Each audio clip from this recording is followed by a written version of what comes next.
Hey, I'm Sam from the National Football Museum. Today's activity, Pop Up Polaroids, is inspired by our Gold Click exhibition. Gold Click's mission is simple. They send analog cameras to people all around the globe so they can capture the world of football as they see it.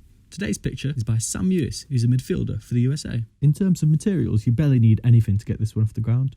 A glue stick, a pair of scissors, and a printed out resource that will be available on our website or on Twitter. If it's all possible, we want to print out our template on card, and we're going to spend a little bit of time now just cutting out all the different components necessary to make our pop-up Polaroid camera. These pictures in particular were taken from the 2019 Women's World Cup. We've got templates to represent the USA, Netherlands, Brazil and England. The final little bit of cutting out for now is at the bottom of the front of our pop-up Polaroid camera. So the piece with the American flag, we're going to cut out the white slot at the bottom there. Grab your Polaroid and test that it fits all the way through the slot. So just put it in place and push it back. For this next stage, we need two parts, the bit labelled front and the bit labelled interior. What we're going to do is cut through the solid black internal lines, the bit labelled front, and just fold on the dotted line. This next part of the activity is super important. What we want to do is grab a glue stick and glue the top tab of the bit labelled interior and then position it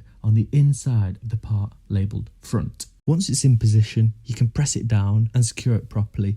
The reason why this bit is so important is this is the part that actually pops up our Polaroid. So this is the function to open the camera. So the next part is when we actually attach the camera to the bit labelled front. There's two parts to it. We need to glue the flap and then we're going to start to glue the camera, not the full camera. We don't want this all stuck down. It just needs to be the bottom half of that camera above the slot. What we want is probably about a centimetre of that camera off the edge of the slot. So you've got room for the Polaroid to slide underneath the flap. If we flip it over on the back, we're just going to apply a little bit of glue and that's just going to secure for when we stick it to the bit of card initially labelled back. And there we have it. That should leave you with a fully functioning pop-up Polaroid camera. Join us again next week for another creative activity. Thanks everyone.